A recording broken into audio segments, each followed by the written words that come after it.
Hello everyone, welcome back to another video. তো আজকে মূলত একটা টপিক নিয়ে কথা বলবো। তো বেশ কিছুদিন ধরে একটা টপিক তো বিশালভাবে তোড়জোড় করে চলছে যে জিতের আপকামিং ছবি কি হতে চলেছে একটা, যেটা জিত ফ্যান্স থেকে শুরু করে যারা নিউট্রাল যারা অডিয়েন্স তাদের কাছে এই কোশ্চেনটা বড় হয়ে উঠছে। এবং নিউট্রাল অডিয়েন্সদের কাছে আরেকটা জিনিস কোশ্চেন করানো হচ্ছে কিছু কিছু মানুষের মাধ্যম দ্বারা। সেটা হচ্ছে যে জিতের বেশ কিছু ছবি, লাস্ট কিছু ছবি নাকি চলেনি, জিতের সেরকম ভাবে ছবি চলছে না, ছবি পারফর্ম করছে না।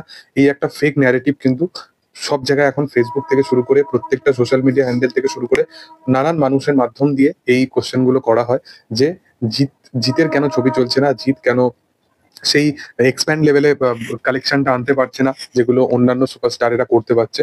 তো মূলত বলে রাখি একটা জিনিস, যে জিতের বুমেরাং সম্বন্ধিত ব্যাপার নিয়ে এবং আরো অন্যান্য ছবি নিয়ে, এবং জিতের আপকামিং যে লায়ন বলে ছবিটা আসতে চলেছে বা খাকি দ্য বেঙ্গল চ্যাপ্টার আসতে চলেছে, সেই বিষয়বস্তু নিয়ে ট্রেড অ্যানালাইজার বা বলতে পারো একজন ফিল্ম জার্নালিস্ট, সে ভাস্বতী ঘোষ, সে খুব একজন স্বনামধন্য ফিল্ম জার্নালিস্ট। তো সে একটা স্টেটমেন্ট দিয়েছে, তার এই কিছুদিন আগে একটা পডকাস্ট আছে এবং সেখানেতে সে সমস্ত বিষয়বস্তু নিয়ে এবং বিশেষতভাবে জিদ্দাকে নিয়ে সে কিছু কথা জানায় যে বুমেরাং এমন একটা কাইন্ড অফ ছবি ছিল, সেটা কিন্তু একটা বসের মতো মাস কমার্শিয়াল ছবি নয়। এবং বুমেরাং যেই সিনেমাটায় যে সফলতা নিয়ে আসতে পারবে, সেটা একটা বসের লেভেলের সিনেমা সেই সফলতাটা নিয়ে আসতে পারবে না, কারণ দুটোর জনার পুরো আলাদা রকম ছিল।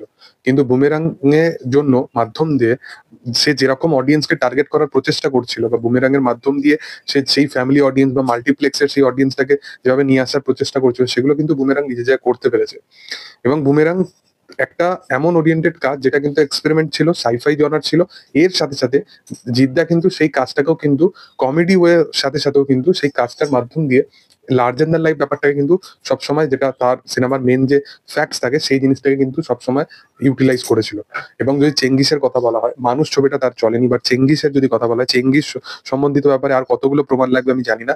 জিদ্দা অলরেডি সে একটা এবিপি নিউজ বা এই গত বছরই একটা তার ইন্টারভিউ এসেছিল, তখন জাস্ট কাকির শুটিং শুরু হওয়ার একটু আগেই। তখন সে বলে যে আমার লাস্ট কাজ মানুষ ছবিটা চলেনি, বাট চেঙ্গিস খুব ভালো চলেছে, বুমেরাং খুব ভালো চলেছে। তো এটা নিয়েও সে কনসিডার করে এই বিষয়টা নিয়ে যে চেঙ্গিস কিন্তু একটা হিট কাজই ছিল, এবং চেঙ্গিস জিদ্দা যেরকম চাইছিল সেরকমই কিন্তু সেই কালেকশনটা নিয়ে আসতে পারে।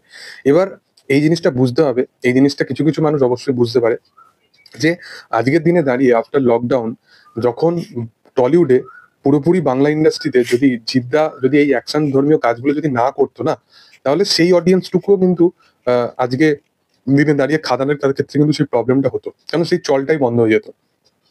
কারণ আর তো কেউ সেরকম ছিলই না যারা অন্যান্য ধারার মানে সিনেমাকে বাদ দিয়ে তারা শুধু অ্যাকশন ধর্মীয় কাজ করবে, কোনো প্রোডাকশন হাউস ছিল না। তো সেখানে সেই মানুষটা নিজের প্রোডাকশন হাউসের মাধ্যম দিয়ে এইরকম কাইন্ড অফ ছবিগুলো নিয়ে আসে, যেখানে এই যে এই যে এই যে 4-5 বছরের এই যে গ্যাপটা না, এই 4-5 বছরের গ্যাপটার মধ্যে কমার্শিয়াল জনারটাকে ধরে রেখেছে শুধু একটাই মানুষ। তো তাকে মানুষ কি করে ভুলে যাচ্ছে এবং তার উপরে কি করে এই বিষয়গুলো নিয়ে কোশ্চেন উঠছে, এটা মানে বোঝার বাইরে। এবং তুমি একটা জিনিস দেখবে যে জিদ্দা এই কথাটাও বলেছিল দেবদা বেশ কিছুদিন আগে, যখন খাদান আসেনি তখন ফ্যামিলি ওরিয়েন্টেড ড্রামা ছবি করতো, তখন সে দেবকে ওই কথাটা বলেছিল যে সে যেন অ্যাকশন ধর্মীয় কাজ আবার করে, নাহলে ইন্ডাস্ট্রির গ্রোথ হবে না। আজকের দিনে দাঁড়িয়ে দেব খাদান করেছে এই কারণে, কারণ সেরকম স্টোরি লাইন ছিল, সেরকম ইম্প্যাক্টফুল ছিল। এবং তার আগেও অনেক কমার্শিয়াল জোনের ছবি তার সেটা নিয়ে ভাবনা চিন্তা হয়েছিল, সবকিছু হয়েছিল, বাট সেটা নিয়ে তার মানে এই নয় যে যেরকম সেরকম কাজের সাথে সে সংযুক্ত হয়ে যাবে। তার থিঙ্কিং আলাদা, সে আলাদা রকম ভাবে অডিয়েন্সকে গ্যাদার করতে যায়, সেটাও হচ্ছে আলাদা। এবার যদি কথায় আসি, যদি খাকি দা বেঙ্গল চ্যাপ্টার নিয়ে, তো নীরাজ পান্ডের কাজ, এবং সেটা নিয়ে আলাদা রকম ভাবে কিছু বলার নেই। সেটা একটা দুর্দান্ত মাফিক কাজ হতে চলেছে, নেটফ্লিক্স এর তরফ থেকে আসছে, সম্ভবত মার্চ মাসেই কাজটা চলে আসবে। কাজের অ্যানাউন্সমেন্ট টিজারটা আসে এবং বেশ বেশ বেশ প্রমিসিং লাগে আমার কাজটা। এর সাথে সাথে লায়ন যখন আসবে না, সব রেকর্ড ব্রেক করে দেবে, এটাও কিন্তু ভাস্বতী ঘোষ কিছুটা জানায় যে লায়ন ছবিটা কিন্তু বিশাল এক্সপ্যান্ড মাফিক একটা মানে বিগ বাজেটের একটা ছবি হতে চলেছে। এবং অনেকে বলছে যে শাকিব খানের এই ছবিটা আগে আসবে, এটা আগে আসবে, এটা আগে আসবে, এসব কিছুই নয়। রেকির কাজ কিন্তু লায়নের অলরেডি স্টার্ট হয়ে গেছে, এবং সম্ভবত জিৎ কিন্তু এপ্রিল মাস থেকেই, হয়তো এপ্রিল বা মে মাস থেকেই কিন্তু এই শুটিং এ কিন্তু যোগদান করবে। এবং সবকিছু ঠিকঠাক থাকলে হয়তো লায়নকে আমরা আগামী বছর ঈদের টাইমে কিন্তু লায়ন আমরা দেখতে পাবো। দেখার যে আপকামিং দিনে এগুলো কতটা কি হয়। তোমাদের কি বক্তব্য এই বিষয়বস্তু নিয়ে অবশ্যই কমেন্টে জানাতে পারো। ভিডিও ভালো লাগলে অবশ্যই লাইক, শেয়ার এন্ড সাবস্ক্রাইব করে দিও।